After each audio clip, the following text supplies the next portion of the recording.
But to any of Delison's courtiers or military personnel, it was obvious who they were: Delisonian soldiers. "We will take these prisoners back to our kingdom and torture them until they tell us everything they know. This we will share with your kingdom. Please use the information to eradicate the bandits once and for all," Count Kolbmain said. While his words seemed to make everyone from Delison uncomfortable, a few were especially agitated. Everyone knows you can't trust a bandit's word. We should execute them right now," one of the ministers cried suddenly. "I agree. We don't want them escaping and returning to their murderous ways. We'd be doing the world a service," one of the military officers shouted. He and a few of his colleagues went to draw their swords, but the delegation's guards moved to block their way. It was a natural reaction. The prisoners were positioned behind Count Kolbmain, which meant that the Delisonian officers were drawing their swords at the leader of the delegation. "Cease this at once," Remia commanded in a sharp voice. A multitude of glaring eyes turned toward the officers, and they stepped back reluctantly. "How could you be so foolish as to bear your steel in the direction of these foreign dignitaries? As the captors, it is their right to decide what to do with the prisoners. Why should their treatment of the bandits concern you, anyway? Are you trying to ruin our kingdom's reputation? Or are you afraid of what these bandits might have to confess?" Those who had insisted they kill the prisoners trembled in the face of Remia's scathing words. "By the way, Commander," Remia began, addressing the leader of the capital army's 4th Battalion. "Yes, Your Highness?" he responded dubiously. "Why do these bandits wear swords and boots supplied by our military?" Beads of sweat formed on the commander's brow. The captain of the 4th Battalion's 3rd Company cut in, answering in his superior's stead. "Perhaps they're substandard products that the supplier deemed unfit for military use and sold on the open market instead." Remia glared at him, her voice dripping with sarcasm. "Oh, interesting. So you're saying all 3 of these bandits just happened to buy identical swords and boots from the same supplier? That's quite a coincidence. In that case, the rest of the bandits probably purchased theirs from the same supplier as well. This workshop certainly makes a lot of faulty products. I wonder how they stay in business." HRN. The 3rd Company captain had no response. "You don't suppose these men actually belong to our military, do you?" the princess asked. "Oh, out of the question," the commander of the 4th Battalion responded in a rush. "In that case, I take it you have no objection to these men and their families being punished as bandits and co-conspirators? You're absolutely sure these aren't our soldiers?" "Of course, Your Highness. There are no such men in the 4th Battalion," the commander insisted vehemently, his face turning red. Remia grinned a nasty grin. "Oh, that was not my question. I asked if they are our soldiers, and you answered by saying they are not in your battalion. To my ears, it sounds as if you just confessed that any men acting as bandits in the military could only belong to the 4th Battalion. Huh? You're also implying that you know every one of the hundreds of soldiers in your battalion, and can say for certain these men don't belong to it. And that we should investigate them and their families for the crime of banditry." "That's right." Mitsuha called out to someone behind Count Kolbmain, "Come on out." At her command, a bandit got out of the Count's own carriage, from which the Count himself had only recently emerged. "You hear that, Lieutenant?" Mitsuha asked, before turning to the assembled dignitaries. "May I present the commander of the 2nd Platoon, 3rd Company, 4th Battalion of the Delisonian Capital Army." The entire contingent from Delison, save only Princess Remia, gaped wordlessly in shock. The platoon commander glared at his superior officers and at one of the ministers with undisguised anger and contempt. "We said we'd taken prisoners, but we never said there were only 3 of them." The minister and commanders had probably thought the platoon commander, who knew the particulars of the mission, was dead, and that they could get out of this by insisting that the captured men were just bandits claiming to be soldiers in an attempt to save their own necks. Who would believe a bandit over a high-ranking military officer? It would also have been simplicity itself to kill the men on the way back to Mathrika, claiming they had been cut down trying to escape or had developed sudden and mysterious stomach pains. Remia had brought along a company from the Royal Guard rather than the capital army, so it was unlikely any of them would recognize rank-and-file soldiers from the 4th Battalion. The conspirators could have cut up the men's faces, smashed them into rocks, or set their carriage on fire to make their corpses unidentifiable, and yet, their urge to silence them before they could speak was so great that they had tried to kill them on the spot, before the delegation's guards interfered. "Don't you remember me, sirs? I'm Lieutenant Neutson of the 2nd Platoon. You told me Lord Maunholtz, the Minister of Military Affairs, had given us special orders to attack the foreign delegation, take custody of the 3rd Princess, the delegation leader, and the Lightning Archpriestess, and seize the secret weapons. That was just a few short days ago. Can you really have forgotten?" The platoon commander's mouth was twisted into an approximation of a grin, but the smile did not reach his eyes. "Man, that look is terrifying." "Seize them," Remia shouted. Upon her order, the Minister of Military Affairs, the 4th Battalion commander, and the captain of the 3rd Company were all taken into custody. Soldiers of the capital army might have hesitated to obey such a command. There was no way of knowing how many among their number were loyal to the minister. That was why Remia had brought a company from the Royal Guard. They swore total fealty to the royal family, making her orders absolute. They had no qualms about arresting a government official or high-ranking military commander. The 3 captives struggled and hollered, so Remia ordered that they be gagged. "Listen, everyone," Remia said, turning toward the high officials and members of the Royal Guard. "We have arrested traitors who plotted a rebellion and tried to grind our national dignity into the dirt by attacking a foreign delegation. I assure you they will receive fit punishment. Further, we will root out their co-conspirators and punish them appropriately as well. If I am killed before that has been fully accomplished, I order you to behead all who have been captured up to that point, as well as their families, households, and everyone associated with their faction, and then to wipe out the rest of the traitors to a man. Once that is done, Lord Wembley, the Minister of Finance, is to become my brother's guardian and manage the kingdom until he comes of age. Have I made myself clear?" Brutal, but fair, Mitsuha thought. Those are the kinds of precautions she has to take to avoid assassination. The Delasonians stared at Remia with fear and awe in their eyes, but made no attempt to argue. Under the laws of Delison, punishments for most crimes did not extend to the criminal's family. Treason was another story, however, because a greater level of deterrence was necessary. If anyone argued that killing a traitor's entire family was excessive, you could just respond by saying, "Why should that matter to you? Are you planning on committing treason?" It was unlikely a traitor's entire family would actually be executed as long as Remia was alive and well, but if she were killed, the traitors truly would be sentencing their families to death. The extinction of their bloodline was a fate worse than death for anyone who prized their family name and lineage. It was the best way to prevent anyone from attempting to usurp the throne or overthrow the government. That said, I don't intend to be killed so easily. Also, on this occasion alone, I shall forgive those who were acting against their will on orders from a superior officer. From now on, however, military regulations will be revised such that any who participate in treasonous activities will be punished accordingly, whether they were following orders or no. If you receive orders that are clearly abnormal, confirm them with a higher officer.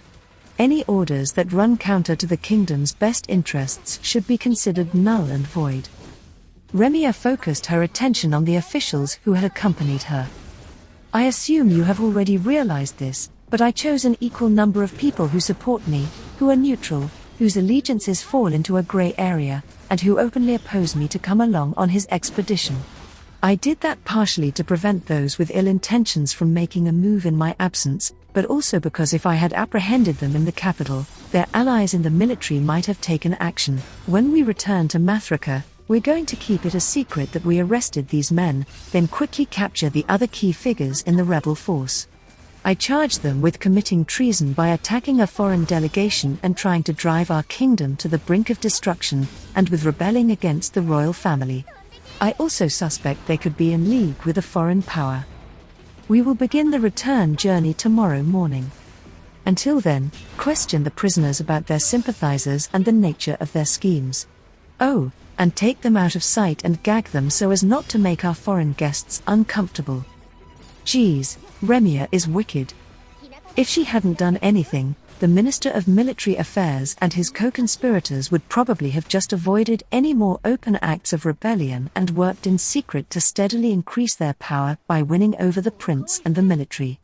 Remia used this incident to brand them all as traitors and make a clean sweep. Without this opportunity, she never would have been able to arrest them. She might be a princess, but that doesn't mean she can just detain or dispose of influential people without reason or proof. Nobles and politicians can hardly afford to play nice, and that goes double for the king's proxy. Remia was far from just a beautiful figurehead of a princess. She saw through her enemies' intentions and countered impressively, using her political adroitness to turn a national crisis into an opportunity to purge the rebels. She even had the charisma to shamelessly use the delegation to benefit herself while still gaining their trust and cooperation. Remia's supporters, the neutral parties, the moderates who valued stability above all else, even those with questionable loyalties and the opportunists waiting to see how things shook out, all had to be thinking the same thing: we must not go against Princess Remia. She will bring prosperity to this kingdom. That's exactly why she brought along an equal number of people from each faction. She used this chance to strengthen the loyalty of her subjects, which will save her from the effort of having to win people over when she returns to the capital. This was the plan we came up with during our secret meeting in her bedroom. I am sure you are all tired from the hurried journey, so we will camp here tonight. Please rest until dinner has been prepared. I must meet with the members of the delegation, so I leave you in charge, Lord Wembley, Remia said to the Minister of Finance. Then she turned and headed back to her own carriage, leading Mitsuha by the hand. Hey, you just want to play more poker? You can't call that a meeting. You didn't even invite the leader of the delegation. A little while later, an eerie laugh could be heard coming from Remia's carriage. Hayuk, hayuk, hayuk. Remia's maids and ladies-in-waiting, who normally would have been serving the princess in her carriage but instead had been crammed into uncomfortable carriages full of filthy men, listened with miserable expressions. The next morning, after a simple breakfast, the bandits, or rather, the soldiers who had carried out the attack, were loaded into the carriages that had been intended to carry casualties and survivors from the delegation. They were followed by the Minister of Military Affairs and his fellows, and with that, the Delasonians were ready to hit the road. And the delegation is good to go as well. Until we meet again, Your Highness. Take care of yourself, Mitsuha said. Huh? Remia responded, looking puzzled. Aren't you all returning to Mathrika? What? Mitsuha didn't understand. What? This was Remia, now. Huh? They exclaimed in unison. No. Our business here is done, Mitsuha explained. We're moving on to the next country on our itinerary. What? Remia stood stock still, paralyzed with shock. I mean, we don't have any reason to go back. We suffered no injuries or damage to our carriages, the traitors were all arrested, and there were plenty of witnesses. You don't need us. Crook. Remia looked anguished. I know you just want to play cards on the way home, damn it. Anyway, you need to get started on cleaning out the rebels, right? Mitsuha said. I'd think the presence of a foreign delegation would only cause problems. Ugh. There's no reason for the delegation to go back to Mathrika, and she has to see that. She probably just doesn't want to admit it to herself. Well, it's not like I don't understand how she feels. Fine. Your Highness, follow me. Mitsuha beckoned Remia toward the princess's carriage, and they piled into it along with Sabine and Colette. A few minutes later, a terrifying voice resounded from within. Hayuk, hayuk, hayuk. A short while later, the delegation and the expeditionary force from Delisson were preparing to go their separate ways. Mitsuha was going to ride in Count Coldmane's carriage for a bit, but it was unlikely they would be attacked again, so she would switch to the lollipop when they took their next break. She planned on camping in the RV tonight, so the delegation would be able to call her if something happened. Wait a second, it wouldn't make sense for the lollipop to be up ahead. I made it look like we drove it back to Mathrika, and then we rode here with Princess Remia. The lollipop should still be in Mathrika. The integrity of my story is crumbling. What do I do? Sorry, but can I please ride with you back to the capital, Your Highness? Mitsuha asked, dejected. Remia's satisfied smile spread from ear to ear. Hayuk, hayuk, hayuk. The faces of the maids and ladies in waiting who had been about to climb into Remia's carriage, however, stiffened in despair. Can't blame them. They were probably looking forward to spending a few uninterrupted days attending the princess, and now because of us they're gonna have to spend the whole miserable trip exposed to the leering gazes of a bunch of dirty men. Oh, I know. Your Highness, let's let them ride with us. Mitsuha suggested. Huh? But Princess Remia, who had wanted to spend the entire trip playing games, was clearly unhappy at the idea. In the face of this disapproval, her attendants tensed up even more. But Mitsuha had something up her sleeve. I'm going to send you a pack of cards and a couple of board games from my domain to show my appreciation for all you've done for us. If we teach your maids and ladies in waiting how to play on the way home, you'll be able to play with them even after. I command you all to ride in my carriage on the way back. What are you waiting for? Go and get your things. Yup, worked like a charm. This'll be a nice break for Princess Remia until I'm able to fulfill my promise. She has a brutal job ahead of her, and spending a couple of days having fun will help her get through it. Being a princess isn't easy. Mitsuha looked over at Sabine, who appeared carefree as ever. Or maybe not. Yes, everybody's different, even princesses. They camped one night on the way back and arrived in Mathrika before sunset the following day. Remia ended up losing about half the candy she had won from Mitsuha and the girls on the outbound journey. She told her attendants in no uncertain terms that she'd be angry if they lost on purpose, so they played for keeps. They understood her temperament better than anyone, and knew it was the right choice. Remia's maids and ladies in waiting were all smart, no fool would be chosen to serve a princess. Even the maids were daughters of high-ranking nobles, and all possessed great talent and an advanced education in addition to their social standing. Every one of them could be trusted to protect Remia in an emergency and help her escape to a friendly country if need be.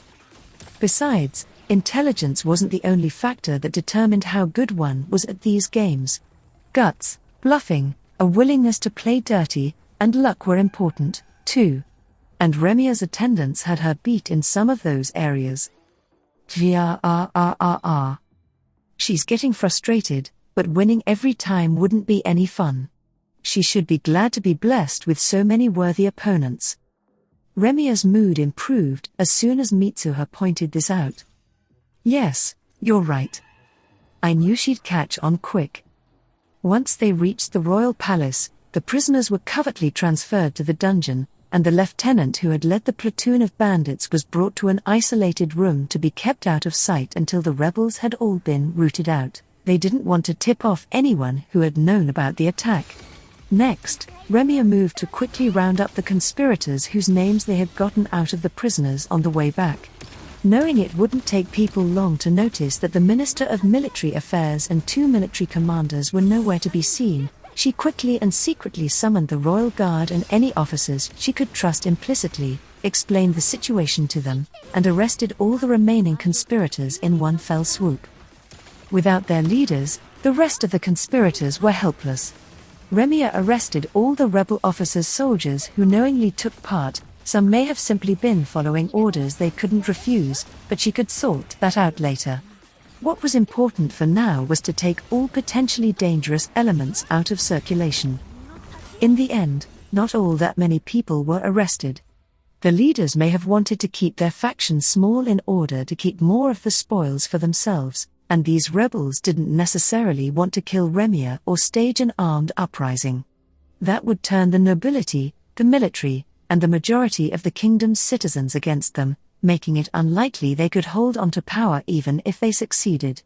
Recruiting enough people to join their rebellion would have been a near impossibility, anyway. They probably just wanted to weaken Remia's authority and curry favor with the young prince so they could control him after he assumed the throne upon his father's death. If the king died now, however, the eminently capable Princess Remia would be chosen as regent, limiting what they could do. So they staged the attack to strike a blow against Remia's reputation, learn how to make the new weapons for themselves, and get a hold of Princess Sabine and the Lightning Archpriestess. Once the platoon obtained the new weapons and secured the prisoners, soldiers loyal to the Minister of Military Affairs would have killed the bandits to silence them and rescue the delegation, making it look like they had saved Sabine and Mitsuha. The minister would then claim that the new weapons were missing while secretly mass-producing them in his own territory. The guns wouldn't have been so simple to replicate, but he had no way of knowing that. Remia would never have been able to arrest him if he had stayed in the shadows. She needed to catch him in an open act of rebellion, with ample evidence and eyewitnesses to prove his guilt, and this incident had provided the perfect opportunity. Not only was the attack against the delegation part of a treasonous plot, it was essentially a declaration of war against a friendly power. The Minister of Military Affairs couldn't talk his way out of this one. Seriously though, this incident would have been a political disaster for Delissen under any other circumstances. They would have been deeply indebted to our kingdom. They're super fortunate that part of the delegation's goal from the beginning was to strengthen the princess's position, and that Count Kolbmain placed more importance on strengthening our country's relationship than on his own ambition. Heck, I played a pretty big role in it, too. Talk about lucky. Remia had no further urgent matters to attend to once she finished giving out orders to arrest the rebels. There was no need to rush the investigation. There's no point in us sticking around. I'm just gonna check Princess Remia's room, her balcony, and her roof, and say goodbye. Come now, no need to leave so soon, Remia said when Mitsuha informed her of her plans. It is already getting dark, Mitsuha conceded. She doesn't know about the lollipop, so it makes sense she'd try to stop us from leaving. I don't feel great about driving on unpaved roads in the middle of the night anyway, so might as well accept her hospitality. Remia didn't ask to play games that night. She must have been tired from the 4-day trip, and she knew it wouldn't be a good look to have fun while her people were busy racing around the city late into the night arresting the rebels. She kept things relatively serious at dinner, and turned in early. She had a busy day of listening to reports and whatnot ahead of her. All right, time for us to take our leave, Mitsuha said after breakfast the next morning. I really do mean it this time. Come now, no need to leave so soon. Damn it. She won't let me go. Stay at least a few more days. I have some matters I want to discuss with you. Hayuk. That's the most obvious lie I've ever heard. And indeed, Mitsuha and the girls departed in the lollipop a few hours later. The delegation was already way ahead of them because of the 2 days it took to get back to Mathraka, so it would be a little while before they caught up. It had been no easy task to escape Remia's extremely strong request that they stay a few more days. Why should we have to stay and deal with the aftermath of this pathetic little failed rebellion? A member of her government attacked us as part of his plot. It's crazy asking us to help with that. Left with no other choice, Mitsuha turned to her last resort. I'm counting on you, Sabine. I won't let you down, Mitsuha. Sabine replied. There's no surer hand I could have played. Okay, the winner of this game of Reversi will decide whether we leave right away or stay a few more days. Begin. They had played nothing but cards on the way to the site of the attack. Mitsuha introduced shogi and reversi on the way back, but they could only play those when they stopped for a break. Even Remia's luxurious carriage shook too much for board games. And shogi took too long to play on a short break, so Mitsuha had only brought it out when they camped for the night. Even then, they were all exhausted from being shaken around in the carriage all day, so they only got as far as learning the rules. Reversi was a snap to learn, however, and short enough that they could fit a whole match into a short break, so they had played a decent amount of it. Sabine declined to participate, Though, she was a pro at both shogi and reversi, and would have ruined the beginner's fun, so she held back. That left Remia, one of the court ladies, and one of the maids to dominate everyone else in the carriage, including Mitsuha and Colette. So Remia had the impression that Mitsuha and Colette were easy marks, and Sabine simply didn't like reversi.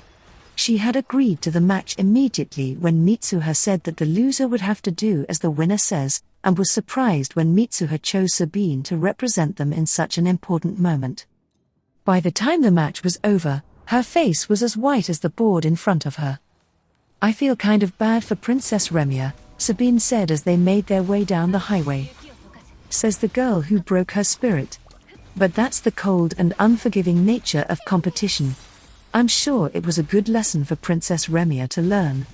Never to take Sabine lightly, I mean. The girls caught up with the rest of the delegation around noon. Mitsuha was driving around 25 miles an hour, while the delegation could cover 50 at best in the course of an entire day thanks to the luggage-laden carriages that accompanied them, which could only go a hair faster than a farmer's wagon. They also had to take frequent breaks, unlike Mitsuha and the girls. They're actually making good progress, all things considered. When the lollipop caught up to them, the delegation had pulled off the road for lunch, and they invited Mitsuha and the girls to join them. It had been 6.5 days since the delegation left Mafrika. They shared some food the relief squad had packed, but aside from some vegetables and tubers that kept well, they were almost out of perishables. That meant it was time for jerky and other dried foods. Sabine and Colette grimaced, but they didn't complain. That much they had learned from lunch with the merchants. The delegation would normally have stayed in towns overnight or stopped in villages to procure food, but they had done neither to try to make up for the 2.5 days they had lost. Even just stopping in a village to buy food would take a significant amount of time, given the need to negotiate with villagers and make sure the goods were in order. A sales war could very well break out among the villagers as they tried to attract the delegation and make some easy money by hiking their prices or trying to push inferior products on them, knowing they were foreigners who would never come back to complain. The village mayor might even show up and complicate matters. So the delegation was better off skipping small villages and only visiting larger towns. "Viscountess Yomano, how would you like to travel with us for the rest of the journey?" While they ate, both Count Coldmane and Clarge invited Mitsuha to rejoin the delegation, but if she did that, she would no longer be able to do as she pleased. It would be too much of a constraint sticking with them in town and not being able to world jump when she wanted to. It was obvious they just wanted more opportunities to get something out of her, anyway. "The lollipop will break down if I drive too slowly. Imagine how irritated and unruly a horse would get if you made it walk a tenth its normal speed for days on end." "It's the same thing," Mitsuha told them. "I don't actually know if that's true about horses. They might actually be thrilled by the chance to take it easy for a few days." Seems like Count Coldmane and Clarge got the point, though, loath as they are to let me go. Admittedly, driving slowly probably wouldn't have all that much of an effect on the RV. There's a much more important reason I can't travel with the delegation. I'd lose my mind. Forget the horse, I'd be the irritable and unruly one. Seriously, who could stand to drive 5 miles an hour all day? There's no way in hell I'm putting up with that. And think of all the time I'd waste. It'd be way more constructive spending that time exploring foreign towns and hanging out with Sabine and Colette. I need time to take care of business in my domain and back on Earth, too. I can't go months without visiting my house. My neighbors and the neighborhood police officer would worry about me, and someone might file a missing persons report. I have to go back every now and then to show everyone I'm doing fine. Count Coldmane and Clarge were persistent, but Mitsuha was eventually able to talk them down and make her escape. The Count didn't even try to make the argument that Mitsuha and the girls would be safer with the delegation. He could hardly do so after they were the ones who saved everyone from the fake bandits. His pride as a man and a noble wouldn't allow him to ask them to stay in order to protect the delegation, either. Afterward, they made arrangements to meet up in the next country on their itinerary. Mitsuha asked when they were planning on reaching the capital, broadly speaking, and promised to contact them on the radio a few days before that. If she had trouble reaching them, she would leave a message with the royal palace instead. The palace had power to spare thanks to the solar panels, and they had someone monitoring the radio all day long. It wouldn't be a surprise if there was someone monitoring it all night, as well. I'm not gonna contact them at night unless there's a major emergency, though. Which is exactly what they're preparing for, I guess. Carry on, then. Once they were done discussing business, Count Coldmain, Clarge, and many others struck up small talk with Mitsuha as a pretext to try to get information out of her or offer her various deals and proposals. Each attempted to obstruct the others as they tried to get Mitsuha to accept their overtures, and while they carried themselves with unfailing politesse, their ulterior motives were all too apparent. The whole ordeal was exhausting. Some of the proposals were actually quite advantageous for Yamano County, but most of those were made only to gain Mitsuha's favor, without an eye to profit.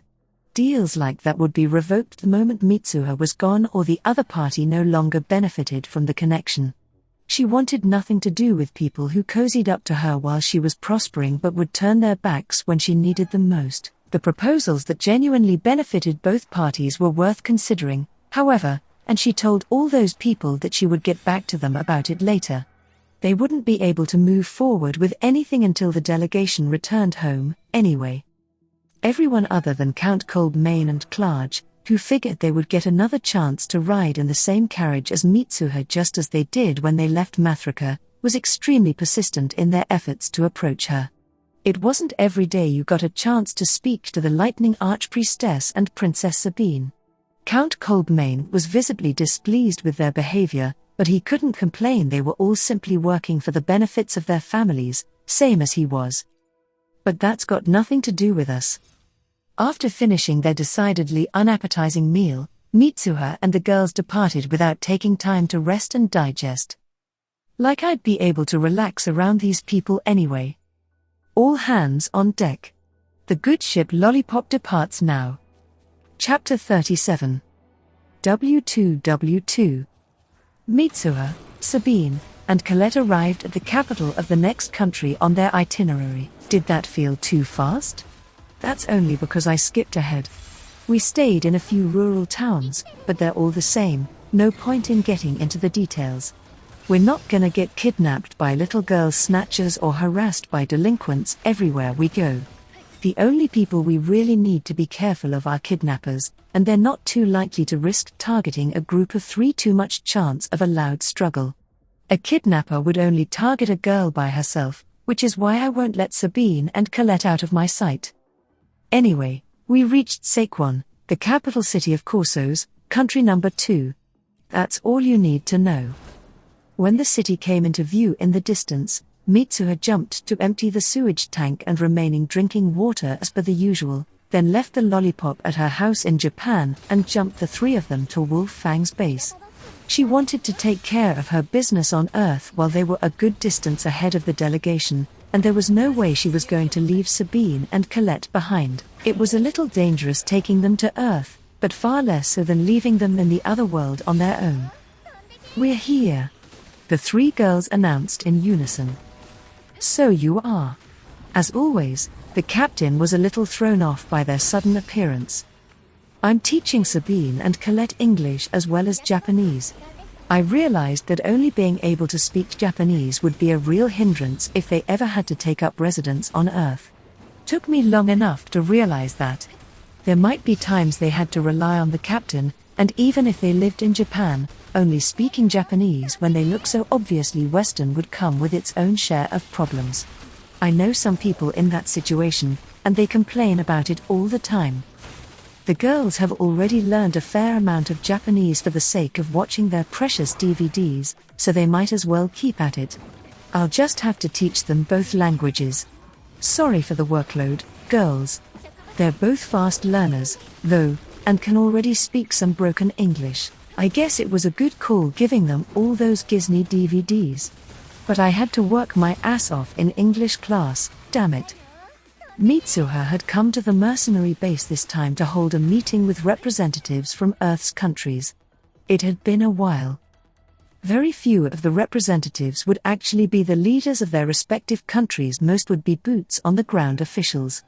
Really, it was more of an informal get-together, an unofficial event with the goal of exchanging information and coming to a mutual understanding.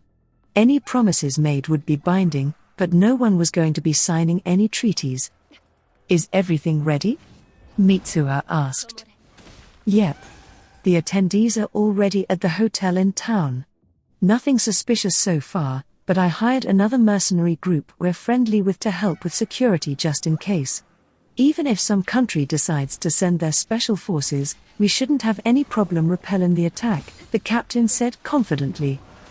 Who would be foolish enough to attack a hotel full of dignitaries from all over the world, anyway? Even if it was me they were after, they'd have a hell of a hard time catching me, like trying to catch an eel bare-handed on your first try, or something. The meeting was the next day. Which meant, let's go get some sweets at the cafe. Yay! That night, Mitsuha and the girls had terrible tummy trouble. We all ate too much. Again. When will we ever learn?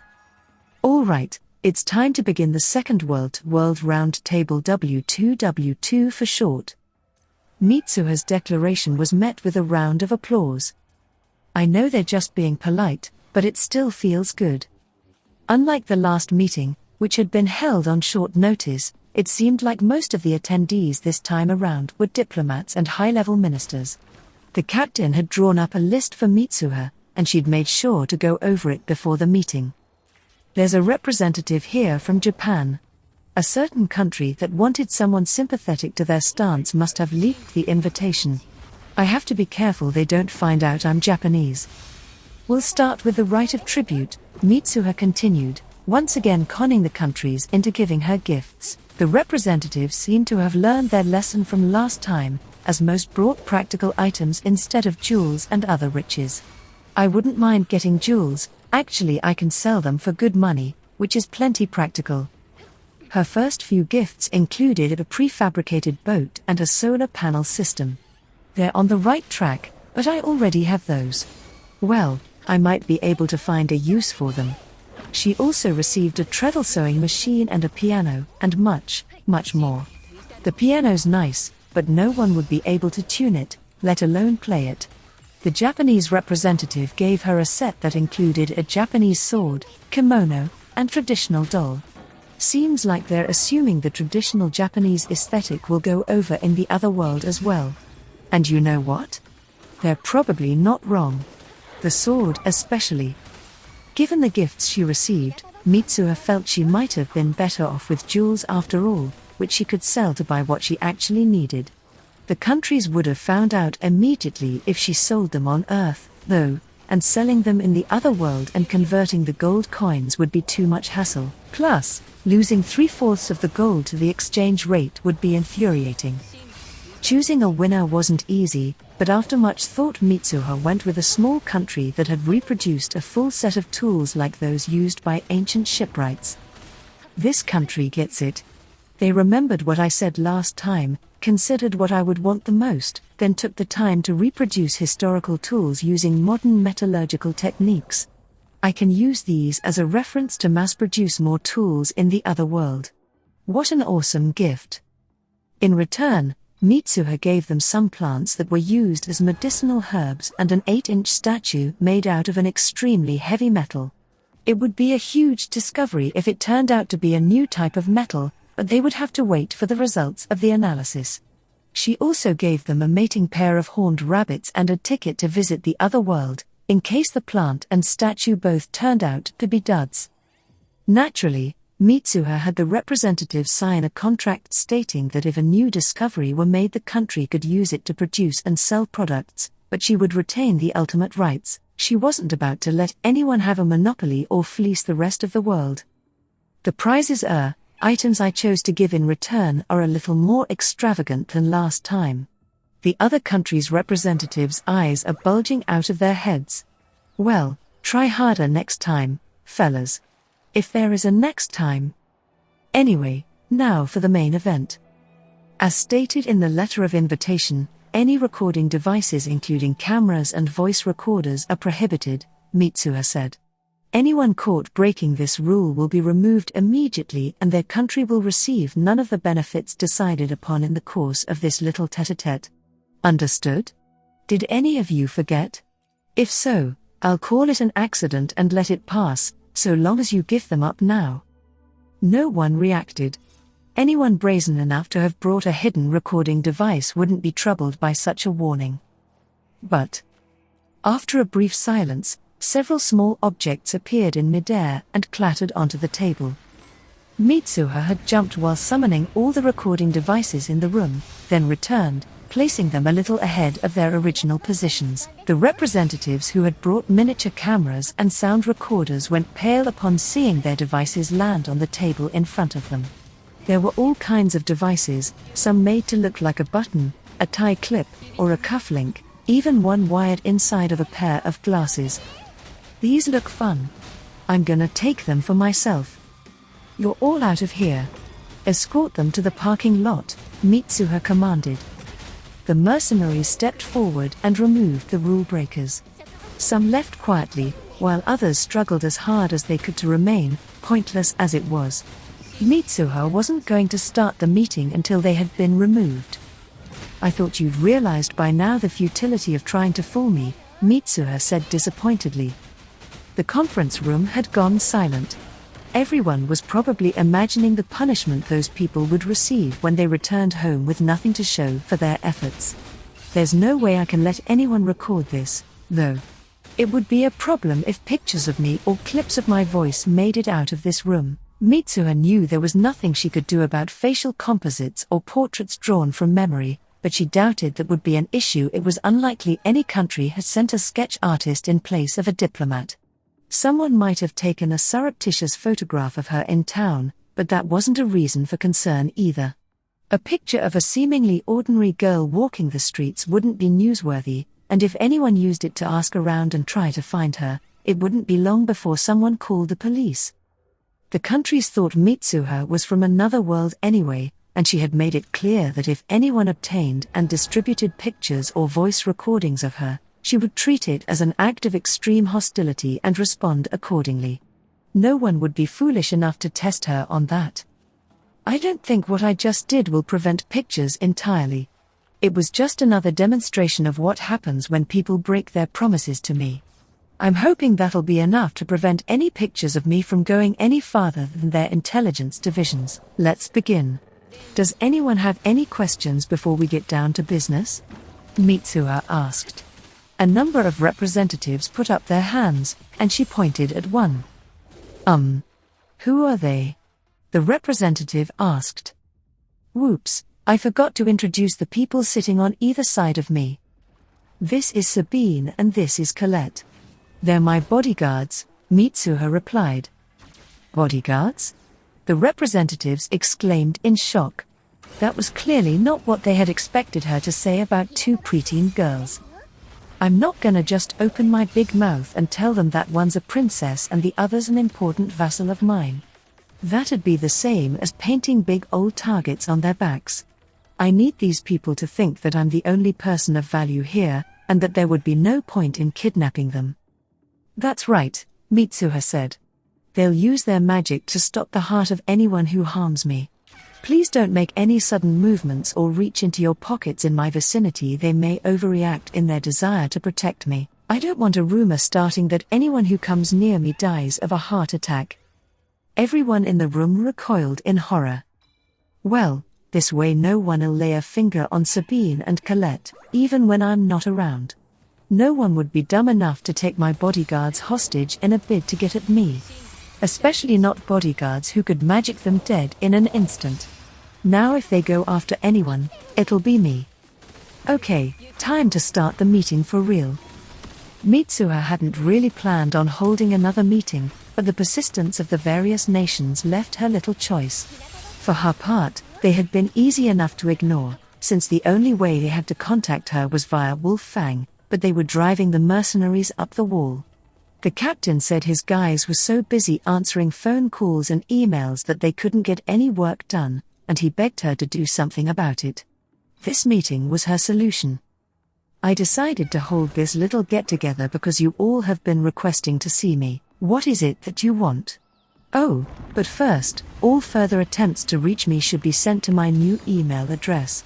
It seems you were hindering these gentlemen's work. From now on, any countries that call or write to the mercenary base will be ignored and removed from my list of contacts, Mitsuha warned. Sweet, my goal for this meeting is accomplished. Mitsuha had actually gotten requests from a lot of different countries to talk, and granted some of them by meeting with a few countries at a time. Meeting with just one country would be risky because they could unilaterally bury her in an avalanche of requests, so she always chose multiple countries with opposing interests. She held the meetings at the base or in the nearby town, and hired the mercenaries for security. Meeting a country on their home turf or in a location of their choosing would have been beyond careless.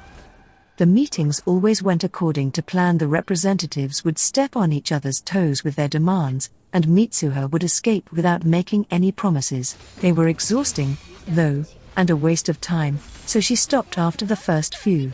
Problem was, the other countries found out and demanded they get a turn, too. So she wanted to use this meeting to make sure no one troubled the mercenaries any further, and to resolve any lingering business all in one go, but the representatives had other ideas. It would be an honor to invite you to our country. Would you be willing to meet with our leader? Please, allow us to welcome you as a state guest. Visiting a country as an official guest of the state was the last thing Mitsuha wanted.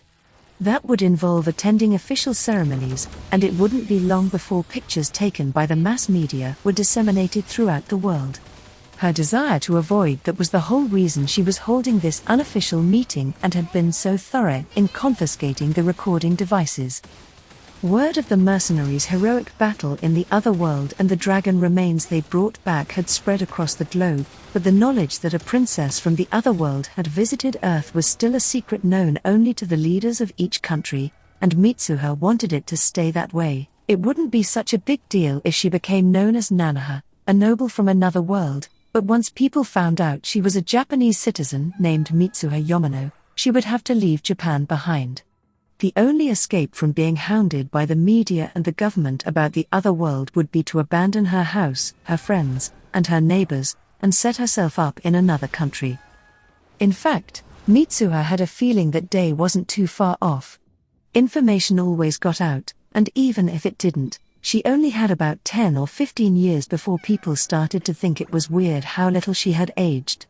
Before that happened, she'd have to tell people she was moving abroad for work and vacate the house. My friends will all be married with kids by then. They'll fall out of contact with their friends from middle and high school and forget all about them. Their circle will shift to college friends and the other moms in their neighborhood. Oh, damn it, I'm crying. What's wrong, Your Highness? A representative asked. Do you feel all right? Asked another. What am I doing? I let myself get all sentimental and weepy. Oh, it's nothing.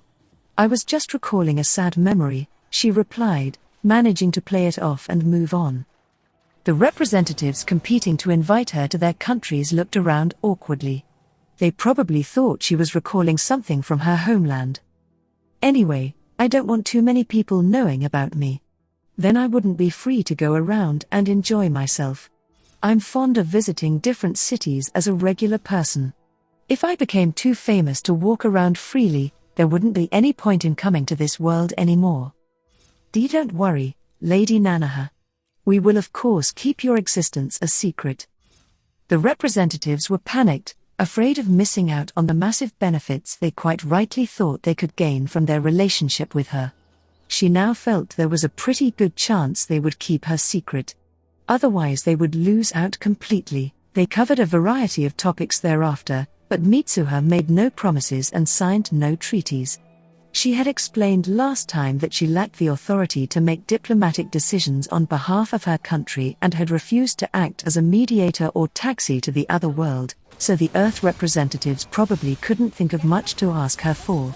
Many of them requested mineral, plant, and animal samples, but that was the biggest trump card she held, and she couldn't play it so easily. Virtually everyone invited Mitsuha to visit their country, but she wasn't that naive. It would be like walking into a bear's den wearing a vest made of steaks. And she definitely wasn't taking Sabine and Colette anywhere like that. Mitsuha was about to wrap up the meeting when a representative from a certain Asian country addressed her. "Your Highness, is there no way I can convince you to visit our country?" "I thought I made my blanket refusal clear," Mitsuha replied. "How many times will I have to say no before they all get the message?" "I knew it. You are from my country. That means you have a duty to obey our government's commands." He shouted. "Oh, give me a break. This guy probably calls up drinks companies to complain that the water isn't wet enough." "Hun? What are you?" The other representatives looked just as exasperated as Mitsuha, but the representative in question didn't seem to mind. "Your hair color, eye color, and skin color are precisely those of someone from my country. Not to mention that I asked that question in my native language, and you accidentally responded in kind. That's definitive proof." Mitsuha sighed. "What do you think of his claim?" "It's laughable. He's wasting our time." "Huh?" The pain in the ass stared in shock. Mitsuha had spoken with a Middle Eastern representative in their native language as well. "What do you all think? I think you may be better off not inviting that country next time." This exchange had been with an African representative in their native language. Wah. As you can see, I have a translation spell that allows me to speak with anyone in their native language, and my world has people of many different races, just like this one. There are people who look like me, people who look like my bodyguards, and black people as well, Mitsuha said. "I don't actually know if there are Asiatic or black people in the other world. I haven't seen any yet, but there might be some on the other side of the continent or on another continent altogether. I'll ask Sabine later." "A translation spell?" came the mingled cry. "Well, that sure got their attention. I thought some of them had already noticed I can speak the language of any country, but apparently a lot of people hadn't. Spells aside, we can't be more than a few years away from simultaneous translation devices small enough to put in your pocket. Oja. Give me back those 6 years I spent hitting myself over the head with an English textbook." Mitsuha needed a moment to collect herself. Anyway, a translation spell shouldn't be that surprising. There are already instant offline translators small enough to wear. Huh? The Japanese representative looks pale. I wonder if he was thinking of saying the same thing? Good thing for him that other guy went first. I doubt Japan'll ever approach me about it now. How lucky was that? I have a blog in Japanese, but I only call myself Viscountess Yomino there. Here I'm only Nanaha, so I doubt anyone will make the connection. I've never mentioned my domain in these meetings, and my blog readers think I'm just playing make-believe. Except for the 4 people I invited to the other world, that is. After finally coming to a good stopping place, Mitsuha brought the meeting to a close. She would have felt bad if the representatives had left empty-handed after coming all that way, though, so she gave everyone a sample of this one plant she had been unable to identify from a field guide. The countries wouldn't feel compelled to come back if she didn't give them a little something. And if she didn't pique their interest in attending the meetings, they were that much less likely to follow her ground rules. Sorry if this plant exists on Earth too. If it does, I'll make up for it. Mitsuha didn't give the pain in the ass a plant sample.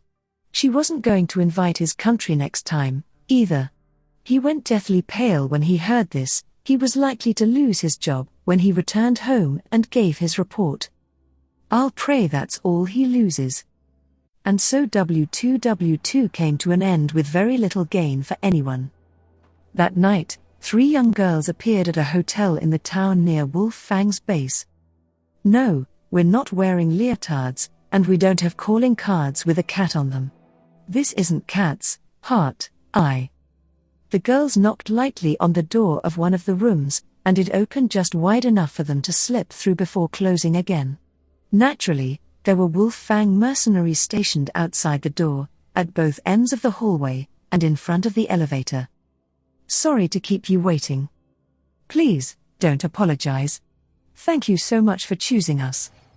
And so Mitsuha began a secret meeting with the representative of a certain country. Mitsuha repeated the process many more times that night, holding top-secret meetings with different representatives in different rooms. And sweet, I'll be able to get citizenship in a bunch of different countries. And I'll be treated as an honorary citizen who doesn't have to pay taxes or serve in the military. The first step toward preparing safe houses in case I ever need to flee is hereby complete. A few countries also said they would elevate her to the peerage since she was a princess in her home country and a local lord in her new one. Mitsuha knew how powerful such rank was in countries with a class system, so she accepted without hesitation.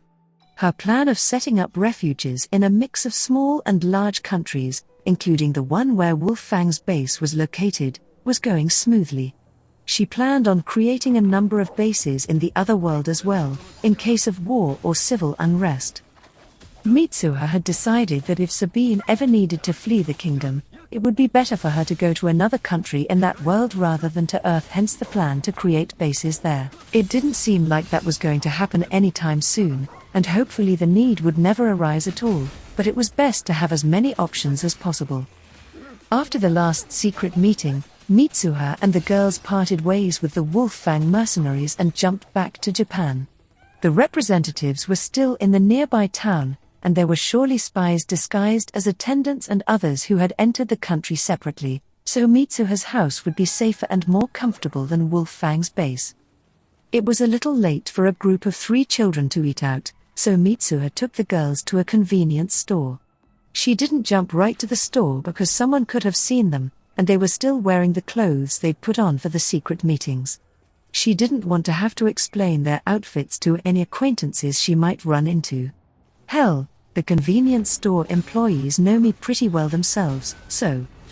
Sorry for boring you guys with my personal business all day. Get whatever you want to make up for it, Mitsuha said. Yae. Oh, but you can only get 1 ice cream each. What? No fair. Mitsuha had finally learned her lesson. How much longer are you gonna be in there, Sabine? Mitsuha asked. Don't rush me. The princess snapped. Mitsuha, can I go before you? Begged Colette. I can't wait any longer. Oh, come on.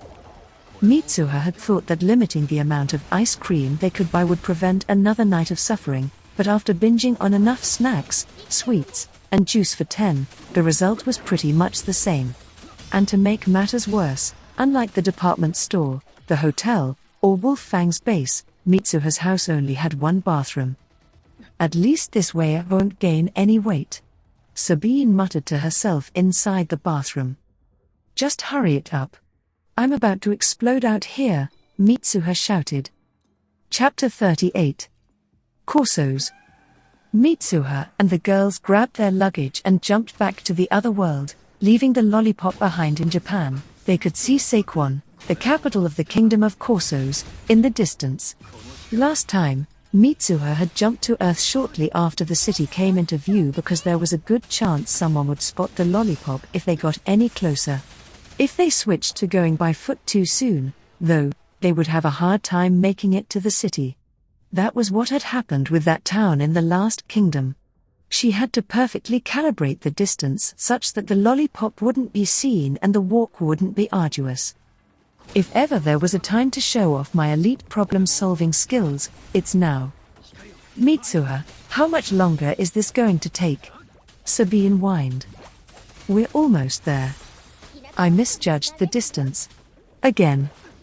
Mitsuha and Sabine were exhausted. Colette, superhuman feral child that she was the only one not struggling.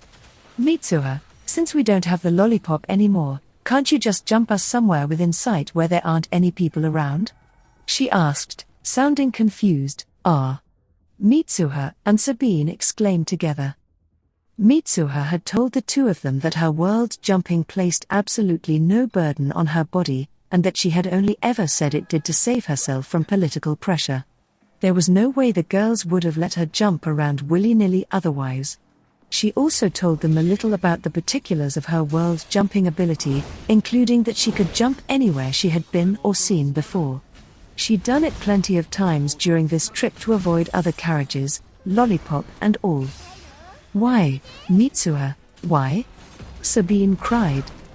Sorry, it never occurred to me. The previous evening, after their stomachs were done with the royal rumble, Mitsuha and the girls had eventually taken a nice bath and gotten a good night's sleep.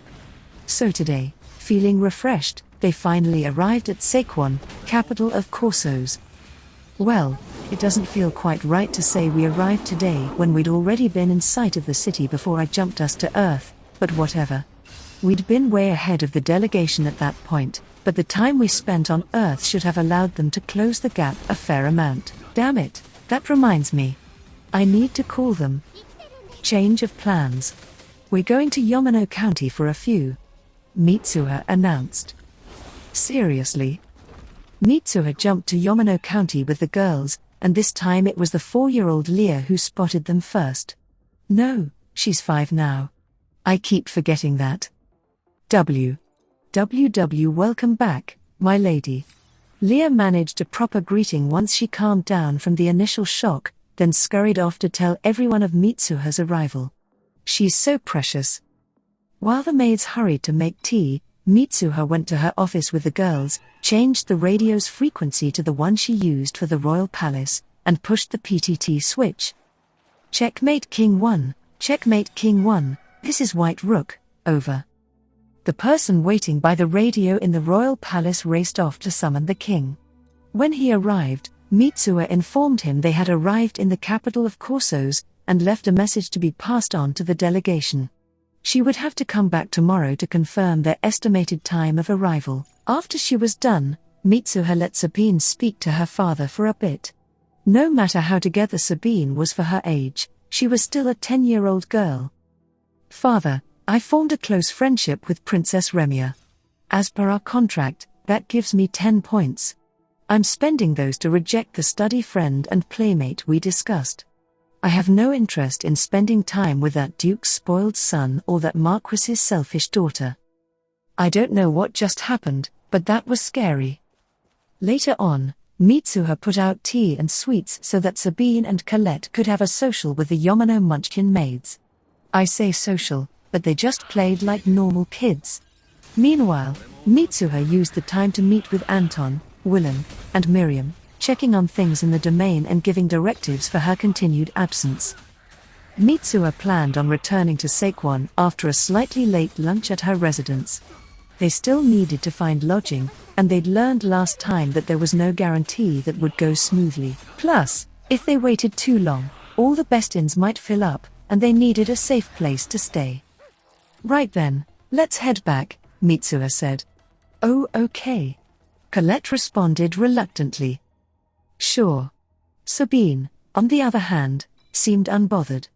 Their previous visit had been her first time playing with normal friends, but this time she was okay with leaving because she knew she'd be able to see them again. Either that, or she felt at ease because her friendships with these girls were now firmly established. We're gonna be back tomorrow anyway to check on the delegation. I don't want to jump the lollipop outside the city every time I have to contact them, and coming here is the only other alternative. Seems like I'm gonna be back a lot more than I thought. Mitsuha didn't mind jumping in front of her servants, but she decided to return to her room first because she didn't want to startle them unnecessarily. She also needed to lock the door from the inside and set up the security system before she left because absolutely no one was permitted in her room except Sabine and Colette, and then only when they were with her. Ready? Here we go. Are you 3 unaccompanied by a chaperone? Could you come with me, please? Not this again. Another lecture from another gatekeeper. Corsos, here we are at last, Mitsuha yelled energetically. Yep. That wasn't Sabine or Colette. It was me. What's with these indulgent, not to say tepid, looks I'm getting? Mind your own business, people. After enduring nearly 30 minutes of questioning and lecturing from the gatekeeper, the master and her servants had finally entered Saquon, capital city of Corsos. Sabine being the master, and me the servant. Colette's a servant of a servant, I guess. Anyway, we're in a new capital in a new country. Time to find an inn. Do you have a 3-person room available? Mitsuha asked. Just like last time, she chose a luxurious inn on the main thoroughfare in the center of the city. As an elite establishment and the face of the country in a sense, they could be sure an inn like this would at least be clean and free of shady customers. A handsome fellow who looked to be about 20 greeted them with a smile.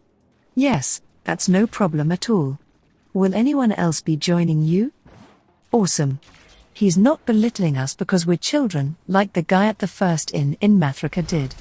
This is how the employees of luxurious establishments ought to behave. Mitsuha couldn't go around putting inns out of business in every city they visited, so she had dressed Sabine in lavish clothing to convey beyond a shadow of a doubt that she was a lady from the upper echelons of society. Anyone who saw her would assume she was a noble or a wealthy merchant's daughter. That was the kind of high-class aura she projected. Colette and I could put on the nicest clothes in the world, but there'd be no way to hide the common aura dripping from our every pore. Once again, Mitsuha refrained from mentioning that Sabine was a princess or that they were part of a foreign delegation. She didn't want special treatment, and she didn't want word of their presence getting out and bringing all kinds of unwanted attention. Yes, they'll be arriving in the next few days, Mitsuha replied. I won't make any reservations for them now because I can't say for sure whether they'll be staying in the same inn, but if there are open rooms when they arrive, I suspect they'll stay here. I don't like making promises I'm not sure I can keep. It's part of the Yamano family creed, along with never lend money and never serve as the guarantor for a loan. We don't lend money because long ago, when my ancestors operated a prosperous lumber business, they lent money so readily that they angered the manager of a bank who felt they were stepping on his toes. Apparently they signed a non-aggression pact stating that my family wouldn't lend money, and the bank wouldn't sell lumber. I don't know if that's true, though, or just a story my forebears made up to teach their descendants a lesson. And I hardly think I need to explain the part about the loans. Anyway, Mitsuha and the girls successfully secured a room for their stay in Sekwon. Every room had a bath, as was to be expected of such a luxurious inn. Unfortunately, it was just a simple bathtub that the employees had to fill with buckets of hot water. There was a drain pipe to empty the tub, at least. The inn strictly prohibited spilling the hot water, and naturally there was no shower or other method of reheating what was in the tub. Yeah, let's just bathe at my house. Mitsuha and the girls took a bath at her house, then returned to the inn for dinner. It was easy to take a long bath when you got in with 2 other people. Though I already take long baths when I'm alone. I like to get out and stretch, maybe do a little strength training, then get back in and soak some more. 2 hours can really fly by like that, you know. I lose about 4 pounds in the process, too. The long bath meant that it was already dinner time, even though they had checked in on the early side. It would have been too much trouble to go out and look for a restaurant at this hour, and the inn was sure to have quality food, so they decided to eat in. Price was no object, since Mitsuha could just expense it. She made a note of the cost so she could invoice the king later. And the meal was just as lavish as she had hoped. Unfortunately, lavish does not always mean delicious. Don't get me wrong, it's not that it's bad as such. The amount of spices they used shows they definitely aren't cutting corners or cheaping out on ingredients. It's just difficult to enjoy this food when I'm used to contemporary Earth cuisine, which has been laboriously refined over the years. The comparison isn't fair, but still. Even Sabine, who had eaten and enjoyed this world's luxurious food all her life, could no longer be satisfied by meals like this after getting used to Earth's food. Only Colette was still perfectly happy with food from either world. This was significantly higher quality than what she ate in her village, after all, and it might seem blasphemous to complain. They went to bed right after dinner. Nothing was going to keep them from starting to explore the city the next day. Mitsuha really had been naive enough to believe that. Shortly before the second bell of the day, around 3 in the afternoon, she was on standby beside the radio back in Yamano County. She called at precisely the scheduled time, and the king and Count Coldmane both answered. Mitsuha and the girls had spent so much time on Earth that the delegation was only a day away from Saquon. It had been a while since they'd left the capital of Delisan, and the countries in this region weren't very large, so it made sense they were already that close. We've only spent half a day exploring the capital so far, so we'll just have to enjoy ourselves until they arrive tomorrow evening. Mitsuha told them the name of the inn they were staying at, then cut the connection. She had spoken with the king for a while the previous day and would be seeing the count in person shortly, so there was no need to spend any more time on the radio. Afterward, Mitsuha met with her brain trust while Sabine and Colette played with the Yomino Munchkin maids. Ugh, I want to play with Leo, too. Mitsuha and the girls ate dinner at her residence before returning to Saquon, where they spent the next day exploring and eating street food until the afternoon. They returned to the inn on the early side in case the delegation arrived before evening, and while they were relaxing in the first-floor lobby, an official from the delegation walked in. He spotted the girls, stopped to bow his head in acknowledgement, and went straight to the reception desk. The clerk saw the exchange and naturally assumed he was the companion they had spoken of. I am here with the diplomatic delegation from the Kingdom of Zeglius. I want to reserve some rooms. Yeah, Zeglius is the name of our kingdom. Did I forget to mention that before now? WH. Yes, sir, we would be honored to have you. How many will be staying with us? Do you have any requests for your room allocation? The fellow was thrown off for a moment, but he held it together. He wasn't manning the desk at a classy establishment for nothing, but Count Coldmain didn't send anyone ahead this time, did he? He must have skipped it because he was planning to stay wherever Sabine was staying. Or did he think we were going to tell the inn about them and take care of the reservations? Whoops, did we blow it? The clerk called over the manager and some extra help to handle the large delegation. After that, the check-in process went about the same as last time. Mitsuha figured it would take them a while to settle into their rooms, so they would see one another at dinner. As per the usual, Mitsuha spent dinner doing her best to fend off overtures from Count Coldmain, Clarge, and the other members of the delegation. She focused on her food, talked to Sabine and Colette, and managed to eat in peace for the most part. This is always so exhausting. There has to be some way to get out of it. Now then, let us prepare for our meeting tomorrow, Count Coldmain announced once they had finished eating. After everyone but the key members of the delegation had left, they discussed their strategy over tea. The King of Corsos is in good health. There are 3 princes and 4 princesses, so he does not want for heirs. I can't tell if that's a good thing or a surefire recipe for discord. All except for the 4th princess are fully grown, and the crown prince, 2nd prince, and 2nd princess are all children of the queen, so there should be no fear of conflict over the succession, he continued. Oh, that's good. They probably won't have any political trouble, then. So this should go smoothly if we just play it by the book, Mitsuha said. Yes, this country is more stable than Delisan, Count Coldmain agreed. There is one small problem, however. Problem. The king is known for his difficult personality. He has no qualms about using underhanded methods to force conditions beneficial to his kingdom onto others. In what way is that problem small? There's not a chance in hell this is gonna go well. They spent a while longer discussing strategy. Count Coldmain had made detailed plans with the king before they left Zeglius regarding what compromises they were willing to make with each country. The king had also given him discretionary power to make decisions in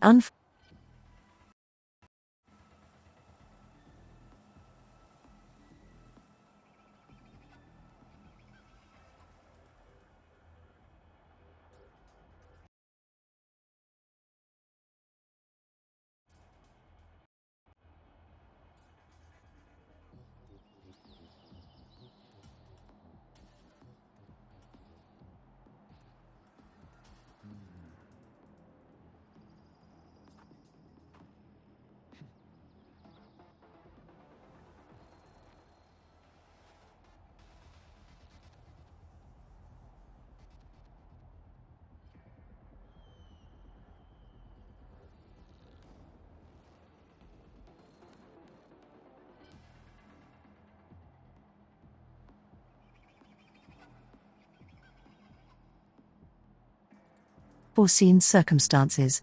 True, they could contact the king on the radio if need be, but they could hardly do so during a meeting, and the country they were negotiating with would never believe them if they said they had spoken directly to the king just now. They didn't want to speak too openly about the radio, anyway. In a certain way, the speed at which they could convey information was just as powerful a weapon as the guns. "So you don't care if the talks break down?"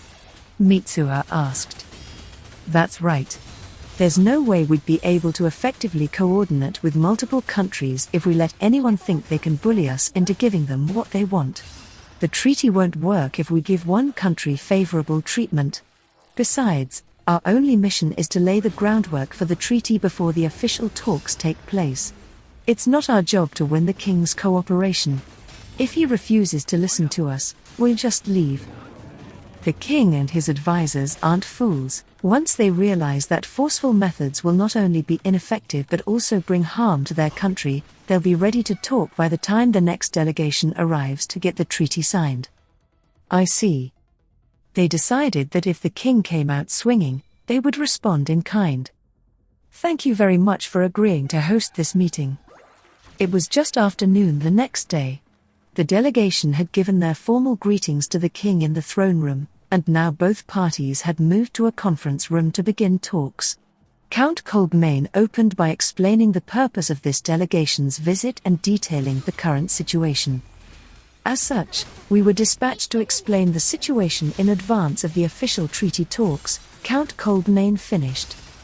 His explanation was met with silence. The king, Crown Prince, and Second Prince watched him with sullen expressions. The third prince, who was the son of a concubine and therefore low in the line of succession, watched the proceedings with a cold, indifferent look in his eyes. The other attendees, who included ministers and senior statesmen, waited for the king's reaction. In that case, Corsos will act as mediator for this treaty. "And I'll take that gun as well," the king demanded brazenly, pointing at the case on Mitsuha's back. Count Kolbmane made no attempt to hide his frown. He was a wise and experienced noble who knew one should never show their displeasure before a king, which meant he was doing it on purpose. "Well, there you have it," the count said. "What do you think, Archpriestess?" "Out of the question. Let's remove Corsos from consideration for the alliance and move on to the next country," Mitsuha replied.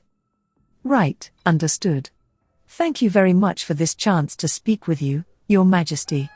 I will arrange for the subsequent delegation to bypass your country so as not to waste any more of your time. We will take our leave now. I pray that you and your people receive the goddess's blessing." Count Kolbmane stood up, and Mitsuha and the rest of the delegation followed suit. "Huh?" The king and his sons and ministers looked on in bafflement. It was unlikely any of them had actually expected the delegation to accept their terms. Starting with excessive demands and then conceding little by little was nothing more than a negotiating tactic. The king had assumed the delegation would be well aware of that, never thinking for a second they would react the way they did. And after hearing Count Kolbmane's explanation, even a fool could see that spurning the alliance would be tantamount to suicide. Wait. What are you doing?" the king exclaimed, half jumping out of his seat. Count Kolbmane responded in a level, emotionless voice. "Your demands exceeded what we were willing to accept, so the Archpriestess decided there was no further need for discussion. It would be better to leave now than to take up any more of your precious time." "This is nonsense. You're supposed to negotiate," the king fumed. Count Kolbmane glanced at Mitsuha, tagging her in. "With all due respect," she said, "these talks are about more than the fate of one country. The gravity of this situation transcends borders and threatens the entire continent. We have no time to waste on lies and bargaining, and we certainly won't allow any selfish behavior or backstabbing. You made your intentions clear with your demands, and we are responding accordingly. What gives this girl the right?" The king must have realized who Mitsuha was the moment Count Kolbmane called her Archpriestess. Corsos didn't border Zeglius, but the Empire's invasion was one of the most dramatic events on the continent in decades. There was no chance word of it hadn't reached this kingdom, though there was the possibility that they knew nothing of Mitsuha beyond the royal palace's official proclamation that she was simply a brave noble girl who inspired the troops. Regardless of how much they knew about her, the delegation was behaving as if she had authority in this situation. As leader of the delegation and a high-ranking noble, Count Coldmane had to be careful what he said, but Mitsuha had no such limitations as long as she acted as the archpriestess rather than a viscountess. And they wanted the king to know that. "Now you disrespect one of our number by calling her girl," Count Coldmane said. "You clearly have no true intention to negotiate. An insult to our delegation is an insult to king and country. I will remember to tell His Majesty exactly what happened here. Now, let us just say these talks were never meant to be." He walked toward the door, and the rest of the delegation followed. Wait. "What's going on here, Count?" the king cried. "How can you let a little girl with nothing more than some piddling claim to fame speak that way? You will regret making fools of us." HNH? Count Coldmane stopped and turned, treating the king to a shocked expression. "I believe it was you who tried to make fools of us, Your Majesty. To answer your question, the Archpriestess is the most important figure in this potential alliance. I cannot argue with her decisions. There is no need to fear. Being left out of this alliance will have no effect on your kingdom. You will not have to divert any of your budget to update your weaponry, and you will not have to participate in multilateral military exercises. Your lives will continue on as normal." The king whimpered and fell silent. No one in his position could be too thick to realize what Count Coldmane was implying, that Corsos would be stuck with outdated weaponry, surrounded by countries that had joined the alliance. Corsos had always been aggressive in matters of diplomacy, but not, it seems, because they actually thought of themselves as a strong country. The king adopted this haughty pose to make up for his kingdom's lack of excellence in any particular area, hoping to prevent other countries from taking advantage of them. He played hardball to eke out what small victories he could. Be that as it may, the delegation had no reason to give them favorable treatment. "Please wait," one of the senior statesmen called out in the tongue-tied king's place. "That's not how negotiations work. Both sides are supposed to give their terms and work together to find a compromise. To reject our demands outright and leave is unheard of." "That's your angle? Faye, I'll handle this one." "That's only when both sides are on more or less the same page from the outset," Mitsuha began. "Trying to find a middle ground between your outrageous demands and our reasonable ones is unfair to us. You're behaving like a merchant who sets exorbitant prices for their products and expects people to haggle. Customers who don't like to haggle end up paying the full, ridiculous price. I don't deal with merchants who operate that way. They should sell to everyone at the same reasonable prices. I feel the same way about diplomacy. We're not going to negotiate with a country that plots to give itself every possible advantage rather than trying to reach a fair agreement. Why should we agree to terms that are disadvantageous to us? There are plenty of other countries out there ready to negotiate in good faith. Anyway, that's where we stand. Find a country that's content to accept your demands and make a pact with them, because it's not going to happen with us." The delegation finally left the room, leaving the stunned Corsons sitting silently in their wake. "Was that too much?" Mitsuha asked. "No, it was perfect," Count Coldmane replied. "They're not fools. They will surely realize that their usual methods won't work this time, and change their approach. We were a little rude, but so were they. We are representing His Majesty and our country. We cannot allow anyone to insult us, not even a king. They cannot blame us for our response. Besides, it was the Archpriestess who broke off the talks, not the delegation. This wasn't my fault." "Hey, that's not fair." Mitsuha pouted. She was joking. Of course, they had discussed it all beforehand. His Majesty said he didn't mind if the talks with Corsos broke down. He expected that if we failed to reach an agreement in the preliminary meeting, their king would panic and rush to concede. Passing on the alliance would leave them isolated and doomed to destruction, and they are not foolish enough to oppose us with their limited military strength. Their position would only worsen, until they had no choice but to humble themselves and asked to join the alliance. Now, I wonder how long it will take them to change their attitude. Will they dispatch an emergency courier to Zeglius after we depart their borders? I feel a little less sure about this, but what do I know? The king and Count Coldmane are pros when it comes to international diplomacy. Compared to them, amateur isn't a strong enough word to describe me. And I can't apply Earth logic to this. The culture, history, and importance of information are all fundamentally different in this world. I have to trust the Count. Anyway, our work's done for the day. Now I can go back to exploring the capital with Sabine and Colette. What do we do, Your Majesty? Back in the conference room, the Corson ministers looked anxiously to the king for guidance. Despite being his most trusted advisors, not a one of them had any suggestion to offer. There's no need to panic. The delegation has already accepted our invitation to this evening's party. They will not go back on their word simply because of how this preliminary meeting went. To do so really would be an insult to our kingdom. We'll work this out somehow, the king declared. Yes, Your Majesty. His subjects responded. Admiration and relief showed on their faces. You fools. You're supposed to come up with solutions in situations like this. You serve me, not the other way around. At this eminently reasonable outburst, the king's ministers hung their heads in shame. Anyway, I'll overlook it this time. We had only planned on a banquet tonight, but we'll hold a ball afterwards as well. Get together some good-looking lads between 12 and 22 from the households of the counts and marquises, regardless of whether they're betrothed. If we can just charm that girl, we may be able to fix this mess. The king didn't pay the third princess of Zeglius any mind. She was low in the line of succession, and he figured she had only been added to the delegation to lend it the prestige of being accompanied by a royal. He thought that meant they regarded her as window dressing. As such, the king greeted her in the throne room but proceeded to ignore her during the meeting. Doing so wasn't particularly rude. He had a higher position than her, and Count Coldmane was the delegation's leader. He and his vassals were right to think that the princess had little to do with the meetings.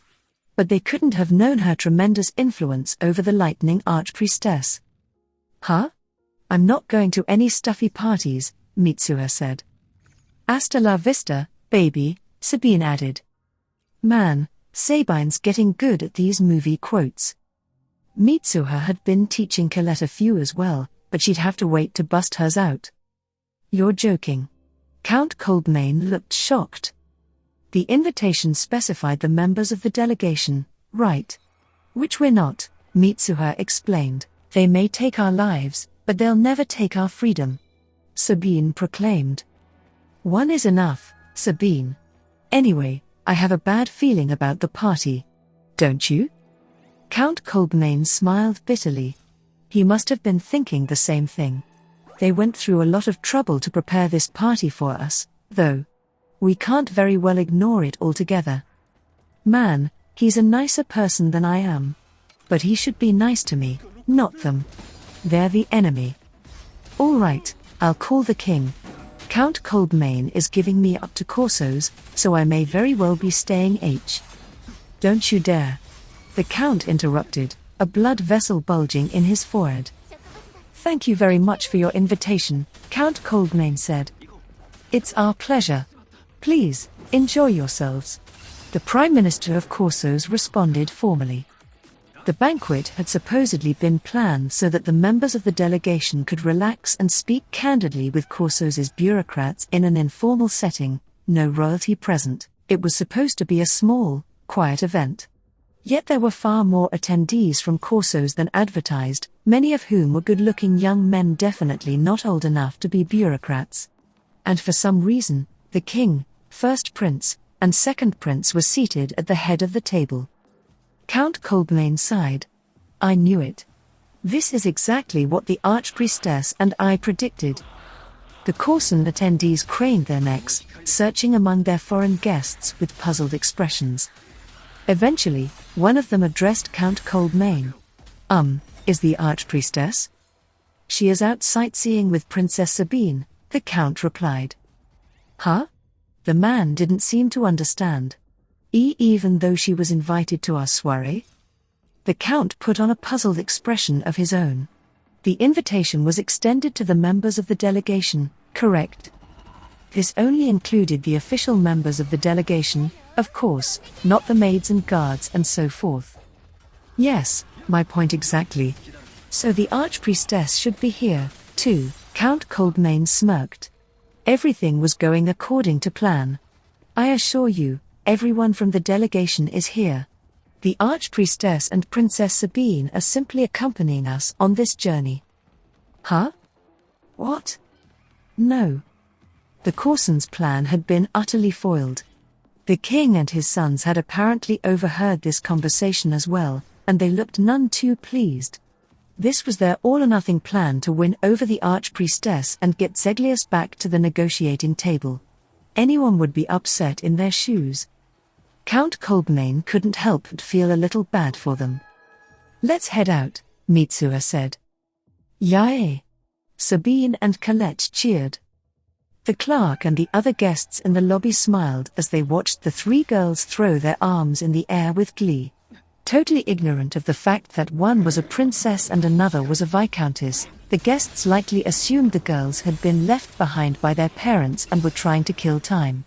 The clerk, meanwhile, knew their positions, but wasn't nervous around them because he'd interacted with them normally before he learned who they were. The area around the inn wasn't particularly dangerous, but it still wasn't the best idea for three preteen girls to explore the capital in the evening without a guardian. The clerk and some of the guests were about to try to stop them when someone else broke in. Would you do me the honor of allowing me to escort you through our fine city, princess? The speaker was a nice-looking boy of about 15. Your Royal Highness. The guests and employees exclaimed in surprise. The boy was indeed the third Prince of Corsos, who had excused himself from the party, saying he didn't feel well. He was third in the line of succession and the only one of the three princes to be the son of a concubine, so though he was intelligent and kind, there was almost no chance of him ever inheriting the throne. And since his mother was not of particularly elevated status, he was unlikely to spark any political trouble, either. As such, he was allowed to more or less do as he pleased. His siblings loved him, nobles could associate with him freely, and he was considered quite a catch among noble girls with no shot at the crown prince. Did they call him Your Royal Highness? What the hell? If he's a prince, he should be at the banquet. That's what my grey matter is telling me. Mitsuha thought. Well, I don't know why he's here, but that hardly matters now. What I need to figure out is which prince he is. What? You should know by now how terrible I am at remembering faces. Why would I need to remember the face of a prince who wasn't remotely relevant to the meeting? Your Royal Highness. Mitsuha began hesitantly. Oh, I'm Savas, the third prince. I'm a bastard, which means I have no shot of ever becoming king. Please, just call me Lord Savas. Mitsuha was grateful for the exposition, though he probably gave it because he could tell she didn't remember him. She also got the sense that he asked them to call him Lord Savas not out of arrogance, but because he found it less tedious than being called Your Royal Highness all the time. He seemed a likable sort, which might have been entirely calculated, but it was still better than acting the haughty prince. You know what they say, it's better to do good with ulterior motives than to do no good at all. Someone who donates 1,000,000 yen to charity insincerely is a zillion times better than a self-professed saint who doesn't donate squat. What in the world are you doing here? Asked Mitsuha. I just told you. I'm here to escort the princess through the city, Savas replied. Oh yeah. He did say that, didn't he? He got points in Mitsuha's book for addressing the princess and not the archpriestess. People tended to take Sabine lightly, but she was a princess of Zeglius, and as such was the highest-ranking member of their little delegation-adjacent squad. Dismissing her in favor of Mitsuha, who was just a lowly viscountess, would be an insult to the kingdom. Savas's kind, gentle eyes made Mitsuha feel like she could trust him. Besides, he had made his offer in the midst of a large crowd of guests, some of whom were foreigners. If he harmed the girls in any way, There was no way he would be able to silence all these witnesses. "What do you want to do, Sabine?" Mitsuha asked. Savas had directed the invitation to the princess, so it was hers to accept or reject.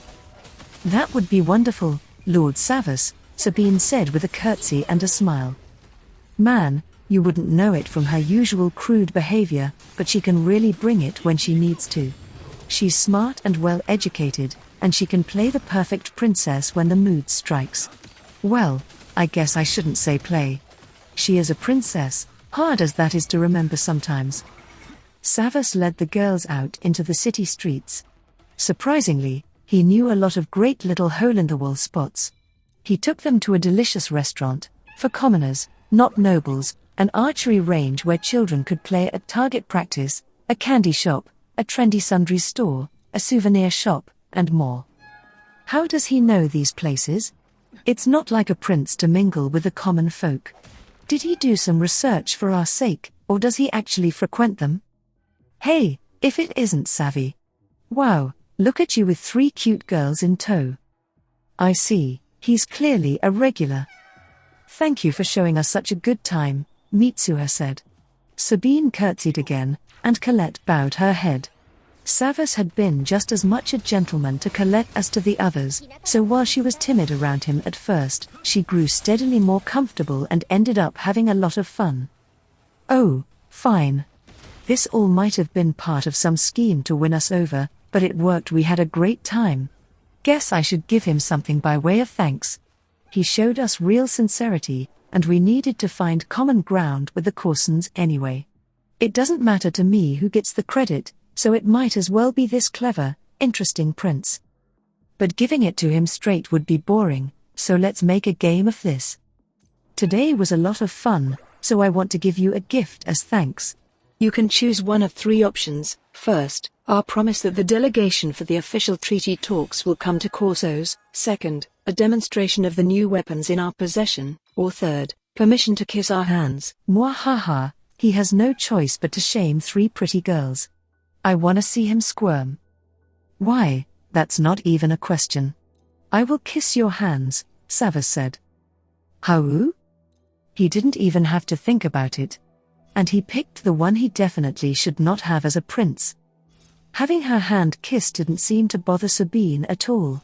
She was only 10 years old, but she was a princess. People probably kissed her hand every day. Colette, for her part, looked like she had absolutely no idea what was going on. I ended up feeling more embarrassed than anyone.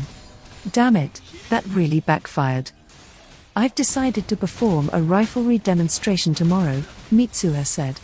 And if Corsos' king desires it, I want the delegation for the official treaty talks to include this kingdom as well. Huh? Just back from the banquet, Count Coldmain looked startled for a moment, but he quickly regained his composure. Clarge was still staring at her open-mouthed, though.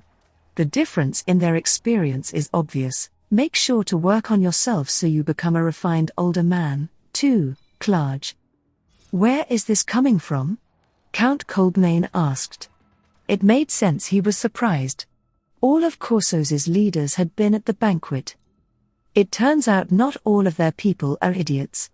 The third prince is an intelligent guy, and he did his best to make up for what happened at today's meeting by showing us around the city. I think he did it of his own accord, too, not at the king's command. What? You haven't made any other promises, have you? Huh? What's he so flustered about all of a sudden? Oh. Don't worry. I won't let anyone marry Sabine until she's older. Mitsuha assured him. No, that wouldn't be up to. That's good to hear. Count Coldmain's response was somewhat muddled. Sabine looked at Mitsuha exasperatedly. Colette didn't seem to be following the conversation and was barely paying attention. Yep, the demonstration and the delegation. My little game failed completely when he chose to kiss our hands without hesitation, and I ended up promising him the other 2 options as well. I'm such a sucker. But he has basically 0 chance of ever becoming king. I wanted to give him at least some kind of accomplishment so he doesn't develop an inferiority complex. I'm sure it'll make him happy when his sisters and brothers tell him what a great job he did. And so, the following day, they headed out for the demonstration. Savas had agreed the previous night to coordinate the time and place and make the necessary arrangements. Mitsuha slung the case containing the M1 Gerund over her shoulder and joined Sabine, Colette, and the members of the delegation on their way to the royal palace, where Savas was waiting for them. The prince led them straight to the yard where the demonstration was to take place. There was an armored dummy set about 50 yards away in front of an artificial hill, just as Mitsuha had requested. Without that, she would have been too scared to shoot. There would be no telling where the bullet might ricochet. They had also constructed a wooden shooting rest according to her specifications. In the yard stood a crowd of spectators, comprised of everyone who had attended the preliminary meeting, government ministers, military personnel, the king, and the first and second princes. All right, I'm going to give you a demonstration of what these new weapons can do. Watch closely, Mitsuha said to Savas, indicating that he should back up a bit before unslinging the gun case from her shoulder and opening it. What about the king and the others, you ask? I'm ignoring them completely. Their very presence is triggering me. Get it? Mitsuha was performing this demonstration for her friend Savas. The spectators who happened to show up were none of her concern, especially not the person who had belittled her by calling her girl and quashed the negotiations with his selfishness. Furthermore, the delegation for the official treaty talks would only be dispatched to Corsos if the king specifically requested it. It was his fault that the talks broke down, so he would have to be the one to do something about it. All Mitsuha had told Savas was that they would think about sending the delegation if they got a request from a person with the proper authority. And the only person with that authority was the king. It was unlikely the king of Corsos would actually apologize, but requesting to join the alliance more or less amounted to the same thing. Not that I care either way. Just like last time, Mitsuha faced the target, rested the barrel on the platform, put the side of her hand on the bolt, and pulled back as hard as she could. Sabine and Colette grabbed Savas's hands and pulled him back a little farther. In reality, Savas had been fine where he was. This was just a little performance to demonstrate to the crowd how close he was with Sabine. Becoming close with the third princess of Zeglius and the lightning archpriestess was sure to raise Savas's stock at least a little. The king might even overlook his escapades into the city, though he was basically in the middle of an escapade right now, so perhaps his father simply didn't care. Mitsuha took a single 7.62mm NATO bullet out of her pocket, loaded it into the chamber, pulled the bolt slightly with her thumb on the follower, then closed the slide forcefully when she felt the lock release. Next she engaged the safety. Resting the barrel on the platform, she took aim, released the safety, aimed again, and slowly pulled back her finger until... Bang! Please check the dummy, Your Highness, Mitsuha said. There were two other princes in the yard that she could have addressed as Your Highness, but they were irrelevant. Today, Savas was their host. The third prince nodded and walked toward the armored dummy, Mitsuha following with gun in hand. Incredible. Some of the other spectators also confirmed that the bullet had pierced the armor, but they remained stubbornly silent, so it was Savas who spoke up. Yup, Lord Savas really knows how to treat a person right. So anyway, the countries in the alliance are gonna produce these weapons and distribute them to their soldiers to be carried in addition to swords. Coastal countries will also build warships that'll carry cannons, which are like guns but hundreds of times more powerful. It's all gonna be pretty costly, but I guess Corsos won't have to worry about that. What a relief, right? Mitsuha said with a wide smile, which no one returned, for some strange reason. The M1 Gerund slide remained open because Mitsuha had only loaded a single bullet instead of a clip, leaving the chamber empty after one shot. She closed it and put the rifle back in its case, and just as she was slinging it over her shoulder, someone called out to her from behind. Wait, I want to talk. It was the king. Mitsuha had been sure he would just send one of his ministers.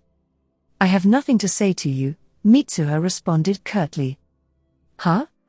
This was probably the first time in his life anyone had spoken to the king that way. If you have business with the goddess, Go to a church and pray.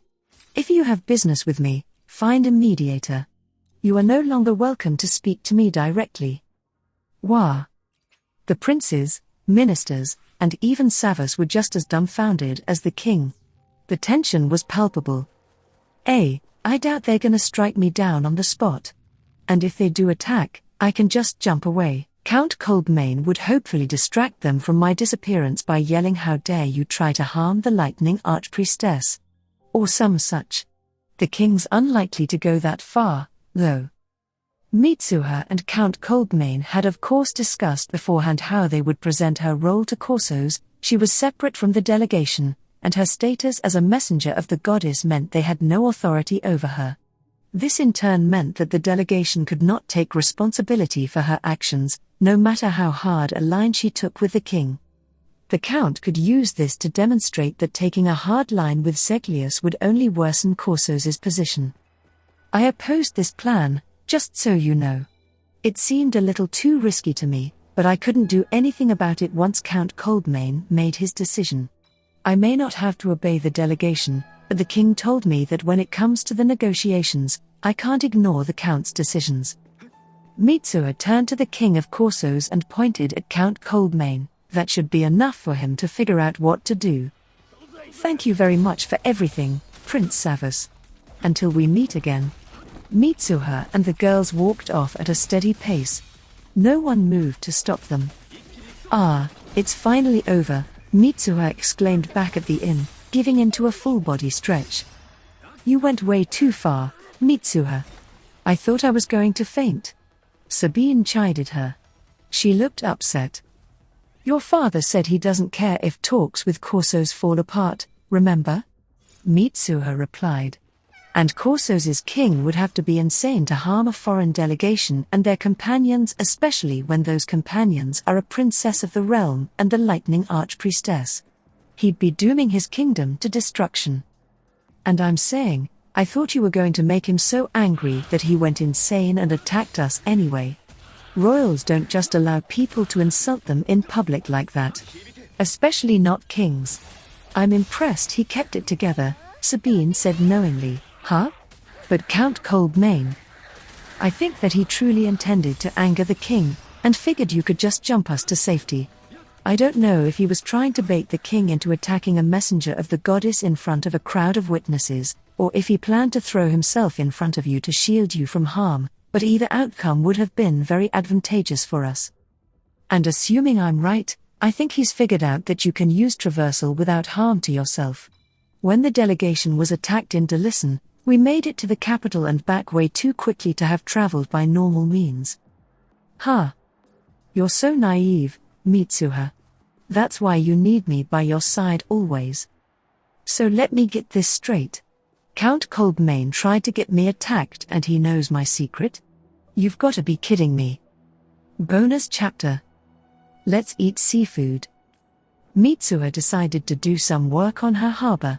She wanted to remove the rocks from the seafloor to make it deep enough to anchor the captured ships, and then use those rocks to create a breakwater. The plan was to remove the rocks carefully and cleanly so as not to upset the surrounding seafloor and muddy the water, which would drive away the fish, but something occurred to her before she began. All the shellfish, seaweed, and other edible marine life that inhabited the area she was excavating would go to waste. "All right, I'll have to make good use of it." Mitsuha went to the harbor in the dead of night to get started. She carefully examined the seafloor to study the size of the rocks and how they would fit together when she used them to create her breakwater, then excavated them with a series of world jumps. She only spent a millisecond on Earth before jumping back to her domain. Did you know light travels 186 miles in 1 millisecond? How crazy is that?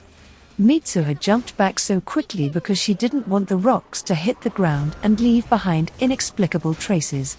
She chose the coast of an uninhabited island, but someone probably owned it, and she didn't want to harm the environment. Before jumping back to the other world, Mitsuha also made sure to leave behind the marine life she had brought with her. She excluded the bugs, bacteria, and parasites with her first jump so that Earth wouldn't be contaminated by any dangerous organisms, and she didn't take anything above the seafloor to avoid bringing any fish or other creatures that could swim away. After she jumped back with the rocks, the marine life sank gently in the ocean. She made sure to deposit it over water so the shellfish didn't fall to the ground and break or die on impact. Mitsuha put the rocks in place to form her breakwater, then jumped right back to the beach on Earth. From there she jumped to the rear garden of her county residence with the marine creatures in tow. I wish I could tell you that scream was from someone who saw me appear out of nowhere in the middle of the night, but no. That was me. I was not ready for just how big this pile was going to be. The mountain of grotesque creatures, many of which she had never seen before, squirmed in the starlight. What the hell are these? How are there so many? Windows lit up throughout the residence in response to her scream, and a stream of people dashed out the back door. Willem led the pack, clutching his sword in its sheath. He hadn't even taken the time to buckle it at his waist. Sven and the other former mercenaries were next, followed by Anton and a group of maids and chefs holding mops and kitchen knives. Everyone other than Willem and the mercenaries is in their pajamas. That's indecent. But I'm touched they were so concerned about me. Mitsuha faced everyone, got down on her hands and knees, and said, "I'm so sorry. As a noble and their employer, prostrating myself like that might have been a bit much. I need to act the part." Anton gave her a long scolding afterward. "You'd think he was my boss." "Ugh. I see," Anton said. "So you were using divine power to construct the harbor, and decided to bring these sea creatures back with you." "Yeah, I thought it would be a shame to let them go to waste." "Great idea, right?" Mitsuha's explanation only brought on more scolding, though. "Oh, come on. But, I guess I can't blame him for telling me to take better care of myself, and insisting I consult him about things like this. I did lead them all to believe that using divine power consumes my life force, after all. I really am sorry." Those who were carrying lamps held them up to illuminate the mound of strange, wriggling creatures, the sight of which caused some of the maids to collapse. After the others made sure they were okay, everyone got to work sorting the creatures into piles. Mitsuha told them they should go back to bed and do it in the morning, but they snapped at her. "After you woke us up like that? We couldn't go back to sleep if we tried." "Sorry again." The next morning, the villagers who went to the harbor were surprised to find that a breakwater had appeared overnight and the coastal ground had been leveled. It was hardly a mystery who was responsible for this, however, so they just offered a prayer toward Mitsuha's residence, then went about their business. Yeah, it's gonna take more than that to shake them at this point. It's scary what you can get used to. Well, they'd be more surprised if they could see what I did to the seafloor.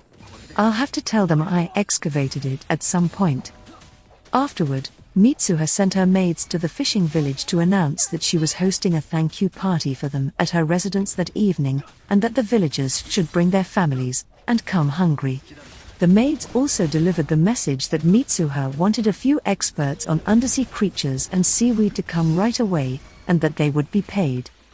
4 fishermen arrived at Mitsuha's residence shortly thereafter.